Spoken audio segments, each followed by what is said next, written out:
Bon, je comptais faire la suite de ma vidéo précédente et vous proposer Anu, l'assassin des 5 doigts, mais il paraît qu'une traîne sur D&D est en cours, alors...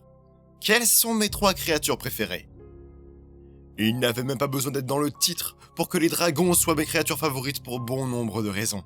J'aurais pu citer les Dracossires, seigneurs des dragons qui par leurs âges, tels les Énochiens de caste vampirique, peuvent se comparer à des dieux. Mais il y en a un que j'affectionne davantage, le dragon de flamme du Tome of the Beast. Les dragons rouges, les dragons d'or ou les dragons d'airain ne sont que de vulgaires braises face à l'incandescence des dragons de flamme. Là où les dragons rouges sont tyranniques et les dragons bleus manipulateurs par convoitise, cupidité et luxure, le dragon de flamme, lui, est gourmand d'émotions. Il ne fait pas souffrir pour obtenir un bien ou du pouvoir, mais il fait souffrir pour goûter aux émotions et à la douleur qu'il inflige, organisant des complots et des machinations dignes de Tzeentch, par simple goût de la chose et sans réel dessein. Et plus encore, lorsque les dragons chromatiques peuvent lutter entre eux pour des questions de territoire ou de trésor.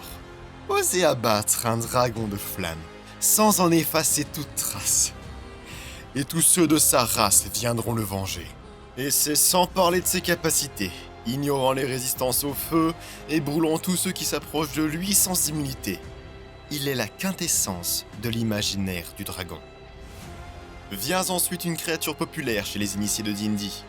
Le Marut des monstres du multivers. Ou tout simplement les inévitables. Leur nature à accomplir leurs objectifs, quels qu'ils soient, les rend à mes yeux captivants.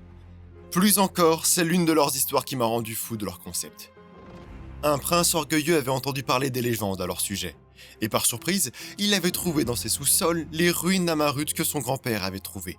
Un jour, alors que sa cité souffrait d'une maladie aussi violente qu'immonde et qu'il se pavanait dans son château en narguant le reste de la population car il avait manœuvré pour que cette maladie ne vienne pas jusque dans sa demeure, il eut l'idée de faire une fête tout aussi insultante pour son peuple mourant où il exposerait cette ruine de Marut.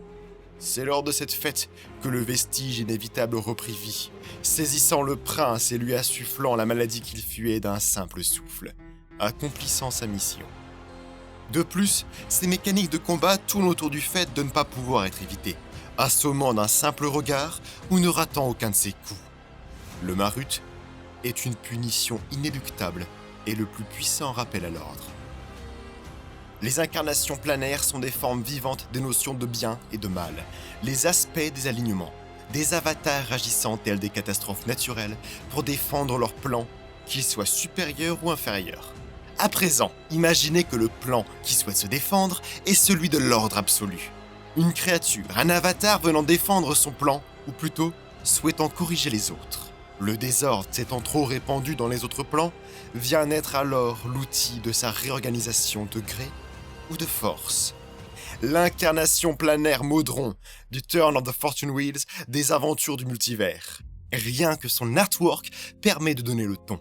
Non, ce n'est pas juste l'un de ces sbires qui viennent effectuer leur travail comme de bons fonctionnaires dociles. Là, c'est l'agent de sécurité qui vient de recevoir carte blanche pour amener l'ordre, quel qu'en soit le prix.